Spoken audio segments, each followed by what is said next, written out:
हिंदी साहित्य में आज सुनेंगे कथाकार वंदना देव शुक्ल की चर्चित वागर्थ में प्रकाशित कहानी मशीन, जिसका बहुत कम समय में कई भाषाओं में अनुवाद हुआ है। प्रस्तुत है कहानी मेरी जुबानी। मैं हूँ सीमा सिंह। नाम स्नावती। आगे तस्वीर।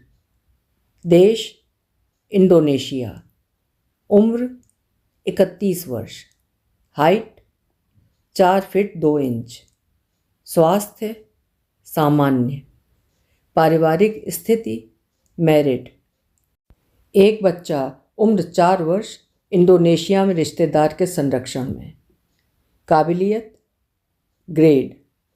कुकिंग बहुत अच्छी, ग्रेड ए। स्वभाव हंसमुख धैर्यशील, ग्रेड ए। अंग्रेजी ज्ञान काम चलाऊ, ग्रेड सी। विशेषता विश्वसनीय, ग्रेड ए। अनुभव 3 वर्ष सऊदी अरेबिया में बेबी सिटिंग के लिए एक परिवार में रही। इस बायोडाटा के बगल में एक दुबली पतली सी स्त्री का मुस्कुराता हुआ फोटो लगा था। ऋषा और अमित ने कंप्यूटर पर तमाम मेड एजेंसियां खंगालने और बायोडाटा देखकर इसे भी शॉर्टलिस्ट किया और अंत में सलाह मशवरा कर इसे यानी स्नावती को फाइनल कर दिया। ऋषा अमित दोनों सिंगापुर की एक कंपनी में इंजीनियर हैं और अब ऋषा को 1 माह बाद डिलीवरी होने वाली थी। एजेंसी के माध्यम से बेबी सिटिंग के लिए मेड रखना विशेष तौर पर गर्भवती वर्किंग वूमेन के लिए यहाँ आम बात है। इंडिया में तो ऐसे टाइम में माँ या सास या रिश्ते की कोई महिला आ जाती है या फिर दिन भर के लिए कोई मेड रख ली जाती है, लेकिन विदेशों में यह संभव नहीं। दूसरे देशों की मेड कम से कम दोगुनी ज़्यादा कीमत पर बुलाई जाती हैं। कुछ स्वाभाविक दिक्कतों से बचने के लिए आर्थिक रूप से समर्थ दंपति लोकल की अपेक्षा एजेंसी के माध्यम से विदेशी मेड लेना ही पसंद करते हैं।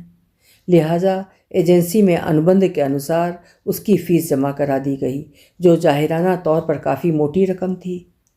जब से मेड को फाइनल किया था, अमित और ऋषा इस अपरिचित मेड के स्वभाव, आदतों, रहन सहन पर काफ़ी बात करते थे और कभी कभी ये सोचकर चिंतित भी हो जाया करते थे कि बुला तो लिया है उसे दूसरे देश से, बिल्कुल अनजान उस पर मुस्लिम समुदाय की महिला पता नहीं कैसी होगी। एक आइडिया, हिडन कैमरा लगवा लेते हैं, कम से कम ऑफिस में बैठकर देख तो पाएंगे कि ये कैसे रख रही है बच्चे को, अमित ने कहा और उसी वक्त उसे ऑर्डर भी कर दिया गया। नियत तिथि पर वो दोनों अपनी नई मेड स्नावती को लेने एजेंसी ऑफिस में बैठे थे। ये काफ़ी भव्य बिल्डिंग थी जिसमें हॉस्टल भी था। आवश्यक लिखा पढ़ी करने के बाद एजेंट ने स्नावती को बुलाया। वो छोटे कद की दुबली पतली हंसमुख महिला थी। छोटी आँखें, पतला और लंबा चेहरा, दांत कुछ आगे निकले और बड़े से। उसने झुककर ऋषा अमित को अभिवादन किया। एजेंट ने उसे उसी की भाषा में समझाया, यही हैं तुम्हारे मालिक, अगले 2 साल इनके यहाँ रहना है तुम्हें। उसने हाँ में सिर हिलाया। उसके बाद एजेंट ने अमित से अंग्रेजी में कहा, सर मुझे आशा है कि आपने इसकी क्वालिटीज़ वेबसाइट पर पढ़ी ली होंगी और ये हमारे नियमावली कार्ड हैं, इसे आप अभी पढ़ लीजिए और यदि सहमत हैं तो नीचे अपने हस्ताक्षर कर दीजिए।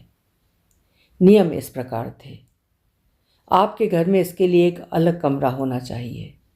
दोपहर में इसे रेस्ट के लिए 2 घंटे देना ज़रूरी है।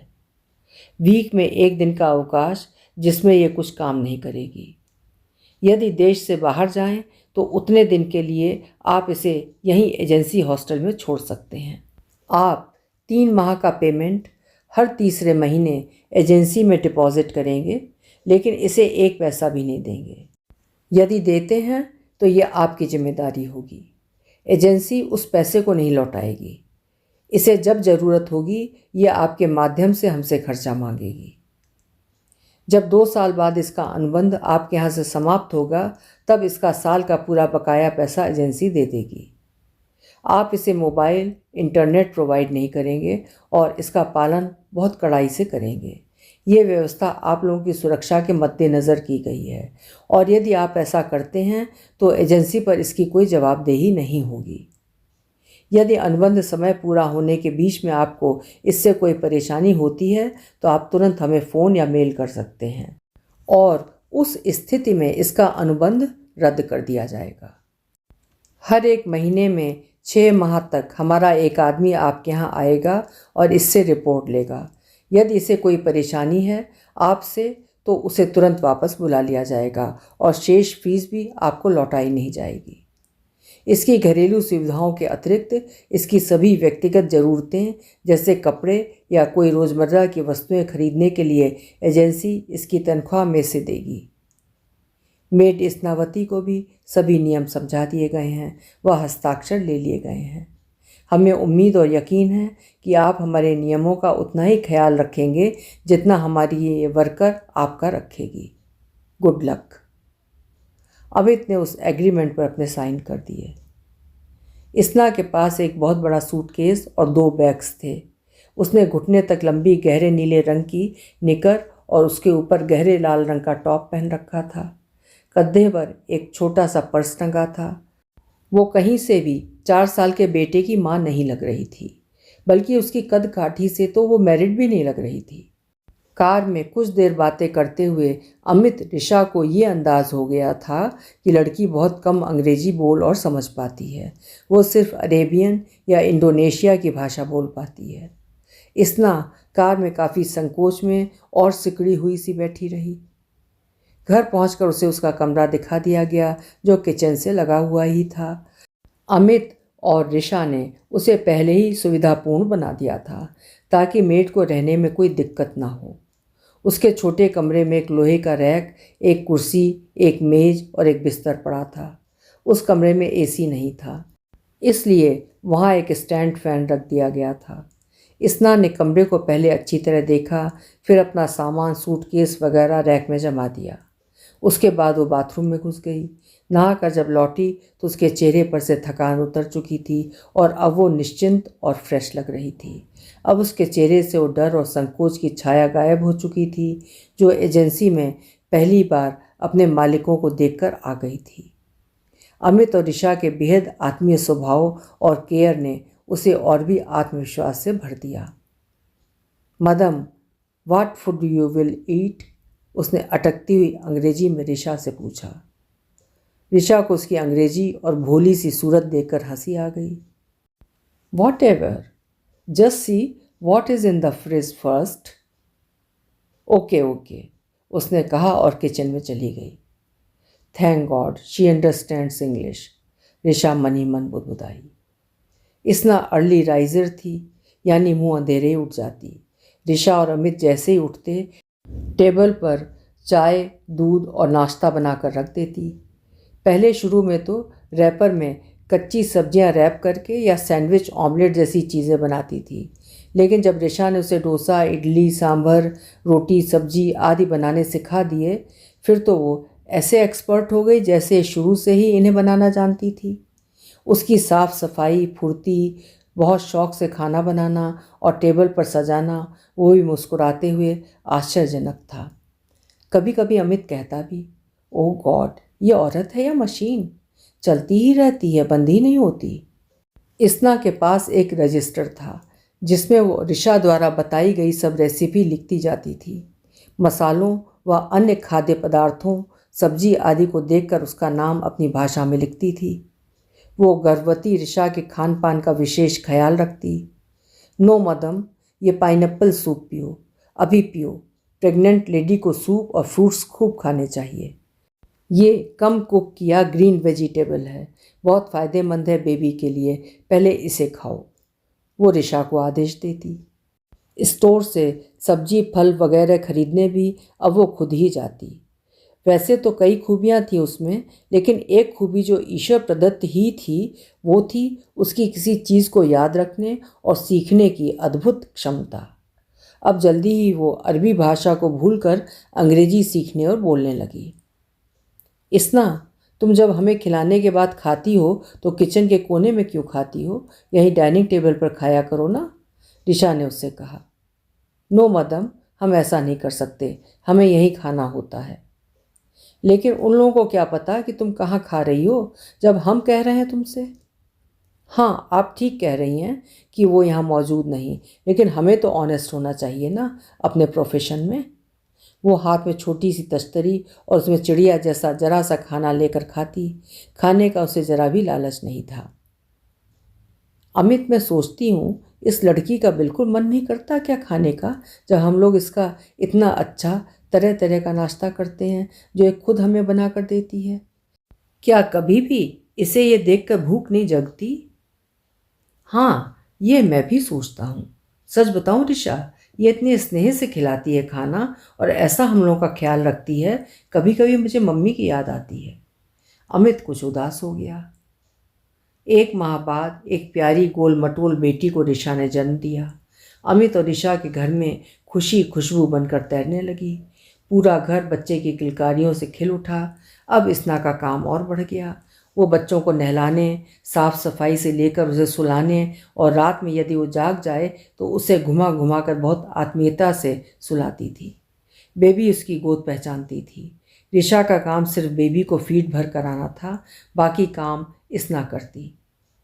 कितने करीने और फुर्ती से करती हो तुम बच्चे के सारे काम। उसे मसाज देना, नहलाना, उसकी पॉटी साफ करना, इतने छोटे बच्चे के कपड़े बदलना, क्या इसकी भी ट्रेनिंग मिलती है तुम्हें? एक दिन ऋषा ने उससे पूछा। मादाम, माँ को अपने बच्चे की केयर करने के लिए किसी ट्रेनिंग की ज़रूरत है क्या? उसने मुस्कुरा कर कहा। तुम्हारे भी एक बच्चा है ना? ऋषा ने पूछा। इसना कुछ देर चुपचाप काम करती रही, जैसे सोच रही हो कि पर्सनल बातें करना तो एजेंसी के नियमों के विरुद्ध है। फिर बहुत धीरे से उसने कहा, हाँ है, एक बेटा 4 साल का। कहते हुए वो कुछ उदास हो गई। इंडोनेशिया में किसके पास रहता है? हस्बैंड के पास ही रहता होगा। नहीं मैडम, वो मेरी एक रिश्ते की बहन और उसके हस्बैंड के साथ रहता है। क्यों, हस्बैंड के पास क्यों नहीं? वो अच्छा आदमी नहीं। मतलब? उसने मेरी छोटी बहन को बहला फुसलाकर प्रेम किया और अब उसके एक बच्चा है। मेरी बहन बहुत इनोसेंट और गुड लुकिंग है। यदि मैं वहाँ से नहीं जाती तो मेरी बहन को वो अपने साथ नहीं रखता और मेरे माता पिता और बहन की बहुत बदनामी होती। उसकी ज़िंदगी बर्बाद हो जाती, इसलिए मैंने घर छोड़ दिया। बच्चा पढ़ता है तुम्हारा? हाँ। उसकी आंखों में चमक आ गई। बोली, मैंने अपनी बड़ी बहन और जीजा जी से कह दिया है कि इसे खूब अच्छे स्कूल में पढ़ाएंगे जिसमें बड़े लोगों के बच्चे पढ़ते हैं। पैसे की चिंता बिल्कुल ना करें। उनके अपने भी 2 बच्चे हैं। सच बताऊं मदाम, मैं अपने उस बच्चे को खूब पढ़ाना लिखाना चाहती हूँ या कोई दुकान खुलवाना, ताकि उसके लिए आगे रोज़ी रोटी की प्रॉब्लम नहीं आए। सिंगल पेरेंट होना बहुत मुश्किल है मादाम, वो भी ज़्यादा पढ़ा लिखा या हुनरमंद ना होना। लेकिन इतना, तुमसे ही किसने कहा कि तुम हुनरमंद नहीं हो? तुम्हारे अंदर जो क्वालिटीज़ हैं वो बहुत कम लोगों में होती हैं। ऋषा ने उसकी तारीफ की। सुनकर वो शर्मा गई। मादाम, मैं अपने बच्चे को आप लोगों जितना पढ़ा लिखा देखना चाहती हूँ। आप तो जानती ही हैं पढ़ाई में कितना पैसा खर्च होता है। हमारे कंट्री की करेंसी का भी बहुत बुरा हाल है, आप जानती ही होंगी। ऋषा उसकी ओर आश्चर्य से देखती रह गई। अच्छा, अब तुम्हारा बच्चा कौन सी क्लास में है? ऋषा ने पूछा। पता नहीं, जब छोड़ा था तो प्ले स्कूल जाता था। क्यों पता नहीं? क्योंकि मैं उसे 1 साल का छोड़कर एजेंसी में काम करने लगी थी और सऊदी अरब के एक परिवार में मैंने 3 साल तक नौकरी की। उस वक्त मेरी आर्थिक स्थिति बहुत ख़राब थी। वो मुझे छोड़ना नहीं चाहते थे, लेकिन मैं उनके यहाँ रहना नहीं चाहती थी। वो पठान लोग थे और बहुत अजीब परिवार और रहन सहन था उनका। 3 साल में एक बार भी मैं अपने परिवार, अपने बच्चे से बात नहीं कर पाई। उनके यहाँ बहुत से फैमिली मेम्बर थे और उनका बिहेवियर भी अच्छा नहीं था। लेकिन मैंने एजेंसी से शिकायत नहीं की। फिर पैसा कहाँ से आता? बीच में छोड़ देती तो पता नहीं कब कोई दूसरा ठिकाना मिलता। कॉन्ट्रैक्ट 3 साल का था तो रहना पड़ा। आप तो जानती ही हैं एजेंसी के कड़े नियम। मुझे अपनी बहन और जीजा को काफ़ी पैसा चुकाना पड़ता है अपने बच्चे के बदले में। लेकिन कोई बात नहीं, वो पढ़ा तो रहे हैं उसे। बेबी भी इसना से अब खूब हिल गई थी। ऋषा की छुट्टियां खत्म हो चुकी थीं, घर में हिडन कैमरे लग चुके थे, पूरा घर बच्चों के महंगे सामान व खिलौनों से भरा हुआ था। इस्ना, तुम्हारा कोई मेल आया है इंडोनेशिया से, एक दिन अमित ने ऑफिस से आकर टाई खोलते हुए कहा। वो अचानक चिंतित हो गई, उसके चेहरे की मुस्कुराहट गायब हो गई। सर, किसका है, क्या नाम लिखा है, उसने पूछा। मेल अंग्रेजी में था, लिखा था कि तुमसे फ़ोन पर ज़रूरी बात करना चाहते हैं, कोई नंबर दे दो। इस्ना कुछ देर चुप रही, फिर बिना कुछ कहे वहाँ से जाकर अपने काम में लग गई। वो बहुत उदास थी। मोबाइल पर बात न करना एजेंसी के नियमों में शामिल था। अपनी फैमिली से बात भी नहीं कर सकती थी। This is such a punishment, Risha ने दुखी होकर कहा। शायद इसलिए कि घर से आने वाले फ़ोन से विचलित न हो जाएं और काम पर असर पड़े, अमित ने वजह खोजते हुए कहा। हाँ, लेकिन ये तो हद दर्जे की अमानवीयता है। कुछ देर बाद, इस्ना, ऋषा ने आवाज़ दी, इधर आओ। वो नैपकिन से हाथ पोंछती हुई आई। Yes madam. वो अब सामान्य थी। ये लो, ये तुम्हारा मोबाइल है, आज से तुम्हारे ही पास रहेगा। हमें अपने जीजा का नंबर बताओ, ऋषा ने कहा। वो कुछ देर टकटकी लगाए खोई सी ऋषा अमित को देखती रही और फिर धीरे से बोली, thank you sir, thank you madam. फिर वो अपने कमरे में चली गई और वहाँ से एक डायरी लेकर आई। ये नंबर है सर मेरी बहन का, उसने कहा। अमित ने उस नंबर को मिलाया। वहाँ से किसी मर्द की आवाज़ आई जिसकी भाषा अलग थी। लो, वहाँ जाकर बात कर लो, अमित ने कहा। कुछ देर बाद इस्ना आई। उसने बताया, मेरे जीजा की नौकरी छूट गई है, अब उन्हें बच्चे की फ़ीस देने में बहुत परेशानी हो रही है, इसलिए मुझसे और पैसे मांगे हैं। कितने? 10,000 इंडोनेशियन रुपया। ठीक है, हम भेज देते हैं, कहाँ भेजने हैं बताओ। और फिर अमित ऋषा ने उसके जीजा के पास पैसे भेज दिए। उस दिन वो बहुत खुश लग रही थी। बोली, मैंने कह दिया है जीजा से, कितने भी पैसे ले लो, लेकिन बेटे की पढ़ाई मत छुड़ाना। कुछ दिनों बाद उसने एजेंसी से उतने पैसे लेकर अमित को दे दिए। मोबाइल मिल जाने के बाद भी वो बहुत कम उसका इस्तेमाल करती थी, ज़्यादातर फ़ोन आते थे उसके। इस्ना, हमारे घर में मैरिज है, हमें जाना है इंडिया, तुम्हें एजेंसी हॉस्टल छोड़ देंगे। उसने हाँ में सिर हिलाया, लेकिन उस दिन के बाद से वो बहुत उदास रहने लगी। क्या बात है इस्ना, तुम तो हमेशा हंसती खिलखिलाती रहती थी, अब उदास रहती हो। बच्चा तो ठीक है ना तुम्हारा? एक दिन ऋषा ने उससे पूछा। हाँ ठीक है। कुछ देर बाद बोली, मैडम एक रिक्वेस्ट है आपसे। हाँ कहो। आप इंडिया जा रहे हैं ना, मुझे प्लीज़ एजेंसी हॉस्टल मत छोड़िए, मैं यहीं घर में रह लूँगी। लेकिन तुम तो इतनी डरपोक हो, उस दिन रात में एसी रिपेयर करने वाला आया था तो तुम दरवाज़ा खोलने नहीं गई थी, कितना डर गई थी, जबकि तुम जानती हो कि यहाँ कोई डर नहीं है। नहीं मैडम, जब आप जाओगे तो मैं अंदर से लॉक रखूँगी, 1 वीक की ही तो बात है, और प्लीज़ अपने इंडिया जाने की बात एजेंसी में मत बताना। उसकी आंखों में एक अनजाना सा खौफ था। बाद में अमित के ऑफिस में दोस्त अविनाश ने बताया कि उनके यहाँ भी बर्मा की मेड है, उसने एजेंसी के थ्रू ही उसे रखा है। जब वे लोग इंडिया जाते हैं तो वो भी नहीं रहना चाहती है एजेंसी के हॉस्टल में। उसने बताया था कि वहाँ बहुत बुरा व्यवहार किया जाता है उनके साथ, उन्हें बहुत सीमित भोजन दिया जाता है और खूब काम भी कराया जाता है। ऋषा और अमित घर इस्ना के भरोसे छोड़कर इंडिया चले गए। वहाँ से जब वो उसे फ़ोन करते तो वो बहुत खुश होती, बताती कि मैंने तब से मेन गेट लॉक कर रखा है, मैं ठीक हूँ, आप लोग जल्दी से आओ, मन नहीं लगता, बेबी की बहुत याद आ रही है, कहते कहते उसका गला भराता।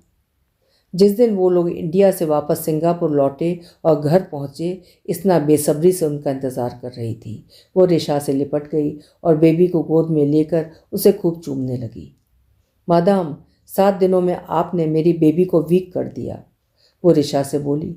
डोंट वरी, अब हम खूब खेलेंगे, खाएंगे, मज़े करेंगे, उसने बेबी से कहा। बेबी भी उसके साथ मस्त रहती, उसके सामने इठलाती, इतराती, रूठती, करतब दिखाती। इस्ना उसे अपार्टमेंट के नीचे बने हरे भरे पार्क में ले जाती, जहाँ बच्चों के लिए कई तरह के रंग बिरंगे झूले, मिकी माउस का सी सॉ और सुंदर सी फिसल पट्टी आदि थे। इसना बेबी को गोद में लेकर फिसल पट्टी से फिसलती बेबी अभिभूत हो जाती। इसना ने बेबी को खूब सारी चीज़ें सिखा दी थी। बेबी फ्लाइंग किस मारो मामा को, बेबी पापा को बाय करो, ये स्पेक्स कवर उठाकर यहाँ रखो, डॉग कैसे करता है ज़रा बताओ तो, और बेबी जमूरे की तरह फुदक फुदक कर सब करके बताती। खुशी के मारे इसना की आंखें भर आती। वो बेबी को सीने से चिपका लेती। 1 साल में बेबी का एडमिशन केयर सेंटर में करवा दिया गया, लेकिन वहाँ सीट्स फुल थीं, इसलिए 6 माह बाद की एंट्री मिली। इन 6 माह में इसना ने बेबी को अंग्रेजी में रंगों, फूलों, पक्षियों के नाम सिखा दिए थे। वो तोतली आवाज़ में जब उन्हें दोहराती तो वो निहाल हो जाती। केयर सेंटर सड़क पार करके सामने वाली बिल्डिंग में ही था। इसना खुद बेबी को खूब सजा संवार कर केयर सेंटर तक छोड़ने जाती थी और लेने जाती थी। जब ऋषा और अमित ऑफिस चले जाते तो वो काम के बीच बीच में से बैठक की उस बड़े ग्लास वाली खिड़की से देखती रहती थी जहाँ से केयर सेंटर का बड़ा कॉरिडोर दिखाई देता था। एक दिन जब ऋषा छुट्टी लेकर घर में ही थी तब उसने इसना को किचन में से बार बार भागते हुए बैठक के उस ग्लास विंडो में से झांकते हुए देखा। उसे कुछ शक हुआ। उसने पूछ लिया, इसना तुम बार बार उस खिड़की में से क्या देखने जाती हो? वो सकचाती हुई सी बोली, मैडम थोड़ा फिक्र रहता है बेबी की, कहीं अकेली प्ले स्कूल से बाहर ना निकल आए। तुम पागल हो क्या? ऋषा ने कहा, वो स्कूल 1st फ्लोर पर है, बेबी कैसे आ सकती है नीचे, और वहाँ तो कितनी सिक्योरिटी है। नहीं मैडम, तो भी डर लगता है ना। अपनी बेबी भी कोई कम नॉटी है क्या? सब बच्चों में सबसे स्मार्ट और चंचल है वो, उसने गर्व से कहा। ऋषा की हंसी छूट गई। इसना का 2 साल का अनुबंध खत्म हो रहा था। ऋषा और अमित ये जानते थे कि इसना बेबी और काम में इतनी मशगूल रहती है कि वो भूल ही गई है कि अब उसके कॉन्ट्रैक्ट खत्म होने का समय आ रहा है, और शायद वो भी भूल चुके थे कि इसना एक नौकरानी है, उसे हमेशा उनके साथ नहीं रहना है।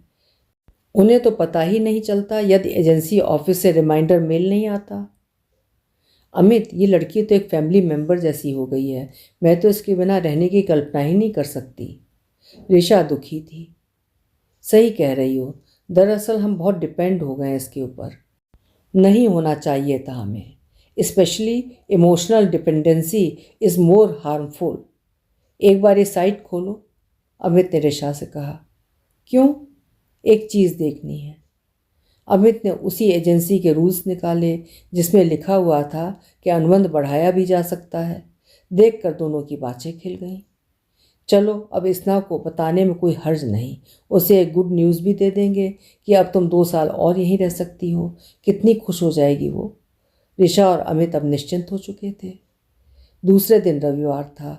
अमित ऋषा देर से सोकर उठे। ब्रेकफास्ट तैयार था, गर्मा गर्म सांभर वड़े और रवे का हलवा।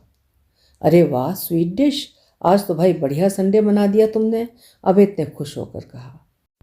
ब्रेकफास्ट बन चुका हो तो एक बार इधर आओ इसना, ऋषा ने बहुत प्यार से कहा। इसना आ गई। यहाँ बैठो कुर्सी पर। वो बैठ गई। एक गुड न्यूज़ देना है तुम्हें। इसना निर्भाव रही, बस थोड़ा सा मुस्कुरा कर बोली, क्या? गैस करो, अमित ने कहा। बेबी का एडमिशन स्कूल में हो गया? नहीं, और सोचो। आपकी सैलरी बढ़ गई है? नहीं। अच्छा, हम ही बता देते हैं, ऋषा ने उत्साह से कहा। तुम्हारा इसी घर में अगले 2 साल का कॉन्ट्रैक्ट हम एक्सटेंड करा रहे हैं। ऋषा को लगा कि वो खुश होकर लिपट जाएगी या मुंह पर हाथ रखकर चौड़ी आंखें करके आश्चर्य दिखाएगी जैसा खुशी में वो किया करती थी, लेकिन वो निर्भाव ही रही। लेकिन ये कैसे हो सकता है? उसने कहा। क्यों, कैसे नहीं हो सकता? ऋषा ने आश्चर्य से उसकी ओर देखा। वो कुछ देर चुप रही, फिर वहाँ से उठकर किचन में चली गई। मैडम, एक बात सुनिए, उसने किचन से ऋषा को पुकारा। हाँ बोलो। ऋषा अविलंब किचन में गई।